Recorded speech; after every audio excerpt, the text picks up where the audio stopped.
in that one pay-per-view, I got to show the comedy chops, the just the character, the comedy chops, um, expose myself on live TV on a live pay-per-view, which wasn't supposed to happen, and you know that that's another. I don't know if you know that, but where but me doing all the things that I've done, basically that pay-per-view sums up. If you want to know my range of what I can do, that one pay-per-view, whatever it's called, and that the when I wrestled Chris Benoit on there, that pay at the end of it, I knocked Booker, I hit Booker, and that was the end of the King Booker's court.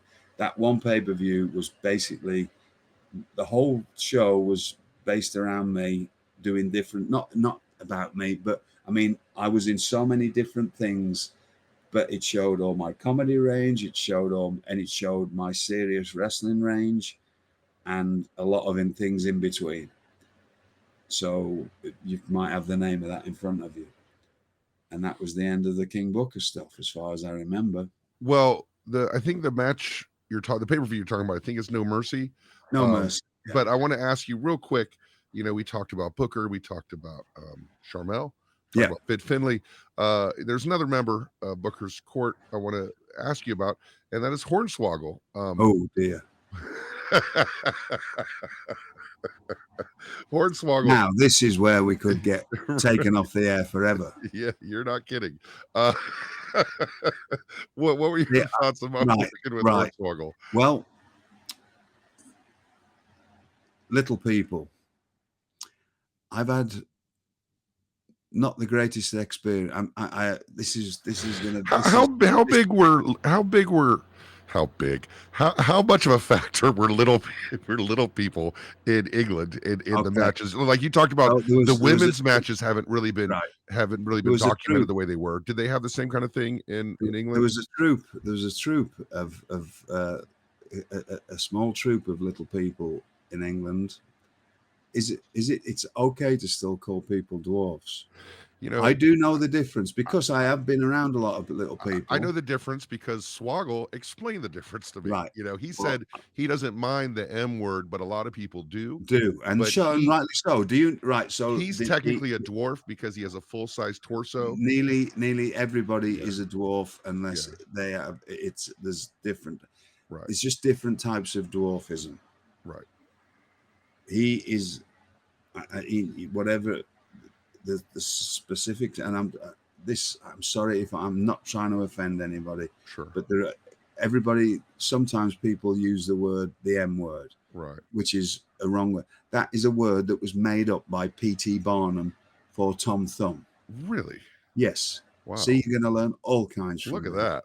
Look at that. That is the wrong word. I don't use that word. Like he said, he wasn't offended by it, but he said he wasn't offended because it made people money. are though. Many people are.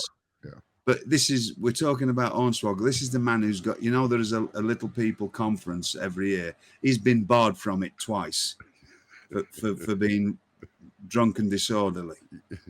And he likes to have a good time. The Hornswoggle. Right? Yeah, he likes to have a good time. I've put him to bed on more tours. I used to just go, like my going out days were over when I got to the WWE. So we'd be all over the world on these different tours, and we'd be in these hotels, and I would, I couldn't sleep. We've gone through some of that, what reasons why I wasn't a good sleeper. About whenever I thought it was time, I would go for a wander round, and I would go into the bar because there was everybody and the fans, and they thought it was funny to overindulge him in his drink, and I would just put my hand out and say, right, Dylan, it's time for bed. And he would take my hand, and I would walk into his bedroom, and I would put him in his bed, and I would prop him up in bed like with two pillars like the Elephant Man, because I always thought if his head went down he might choke. Right. I have put him to bed, and every night he used to, sometimes be in some not good states, he used to hug me and go, I love you, Mr. Regal. And that was how I'd put, and that was a regular thing for me on many, many tours, because everybody else was doing their thing, and they always, I didn't like it. I didn't think it was funny giving him, because he and he would, and be doing a lot of, and he's done his own thing. He was a pretty young man at the time too. He was a young man. I used to look after him, right. and you know, because I worried about him because you know he was getting again. Right. Let me backtrack. When I was 17, I got put in. There was only a few wrestling little people in Britain. One of them was the biggest. I'm not sure if he's alive. David. He was from a guy from Lincoln, and I forget what he used to wrestle as. Because, to be honest with you, he was a horrible, miserable swine.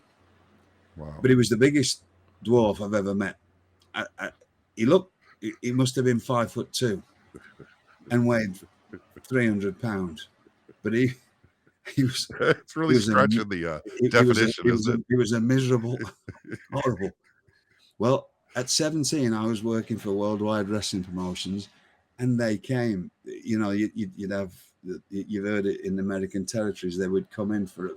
Well, they came for a week, and I got to meet and become very friendly with a fellow called Peter who used to wrestle.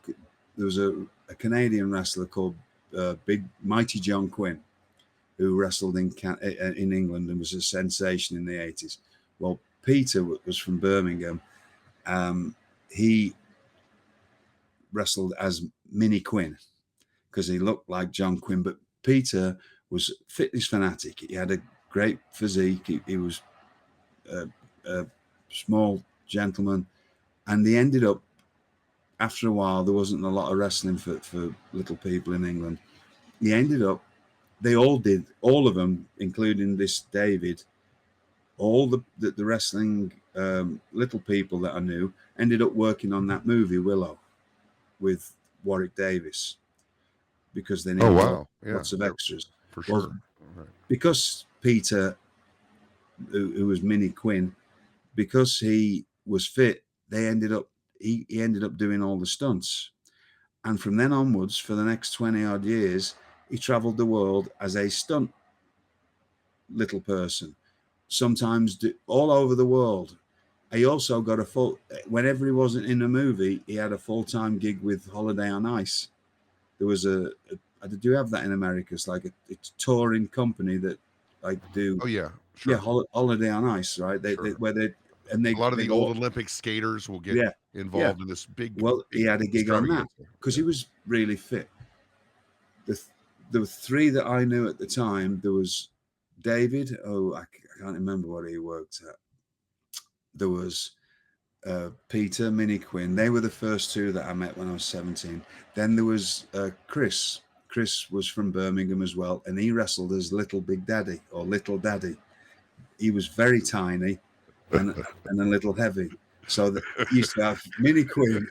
He was very tiny and a little heavy. Well, he was. He looked like a beach ball with an head. Right, little Big Daddy. Yeah, he was Little Big Daddy. So, and he was a lovely lad, lovely. Right. But I didn't meet him till later. Right, there was a promoter called Badger. I don't know why he was called Badger, but he was called Badger, and Chris was married to Badger's daughter. Little Daddy was married to Badger's daughter, and so I can go on with these things, right? But so I didn't meet him till later, and he was then it was that was when you had those on, Mini Quinn against Mini Daddy. Oh, that was a big thing. But the odd man out here was the person who had the control over. David disappeared after a while. I don't know what happened to him. But I was 17, just turned 17. I got put in charge of looking on Bobby Barron's show. I had to look after this David, who was a right miserable get, and Mini Quinn. Well, I got on great with Peter, and for many years I used to see him, and we got on. I once, off topic or something, a couple of years later, I get to I've got a Brian Dixon show, an all-star show. I get there to the meet. We got to meet somewhere. And there's a van pulls up, like a proper van, and Peter, who's Mini Quinn, he's driving it, and it's with Chris, Little Daddy, and I had to sit in them, and they've got like the pedals on the seats and everything. I had to drive to Newcastle, which was a hell of a ride with two little people, and I'm like, just like scared to death the whole way because he can barely touch. He's got like extensions on the pedals anyway. Right. Just as another day in my world. Yeah, for sure. But David, unfortunately, because David was a right miserable get, he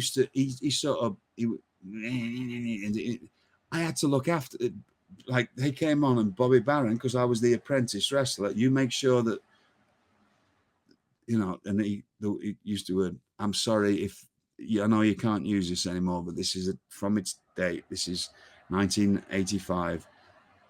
You got to look after the M people, right. Because that's what everybody called them then. Sure. I was a bit more educated because I just not left school, so I understood that's not a word, and I knew where that came from, and that they were all considered, they were dwarfs, so they were dwarfs. Right. I know little people is the term now, but at the time it was dwarf. I try never to use the M word. I know Dylan doesn't mind it, Hornswoggle. Right. But so now I'm 17 before I've met my wife. We're doing wrestling shows, and next door to where we've just wrestled, there's a pool hall, and all the fans are in there. Well, there's another time for another story, but there was a lot of older young ladies like a 17-year-old me, right? I'm not going to deny that. I've written about that in my book, right? And I was a wrestler, and I was living away from home, so there was a lot of nice, ladies in there, and I don't play pool, and Peter, this fella who's 3'2", said to me, "Do you want a game of pool?" So I I'll beat him. So in front of all these ladies, well, in fact, the whole place, he thrashes me 10 games straight. just completely makes me look a complete idiot. Right. So that was my start to the week, and it went on. So going on and on and on, I can go on for a lot of time about this. We could do a whole podcast about my interactions with little people. End up with Hornswoggle. So now I'm dealing with him now. Right. Whenever I do meet Hornswoggle, he calls me Demon, and I call him Dwarf. Right. I just go, "Oh, hello, Dwarf," and he'll go, "Hello, Demon," and that's our introductions. And I hope that doesn't offend too many people, but it's just the way it is. Right. That's what you call each other. It's the way. But I only started calling him that after I realized that he is what he is, and he's open. People know enough about him. He's a bit of a rogue. That's why we get on a bit as well.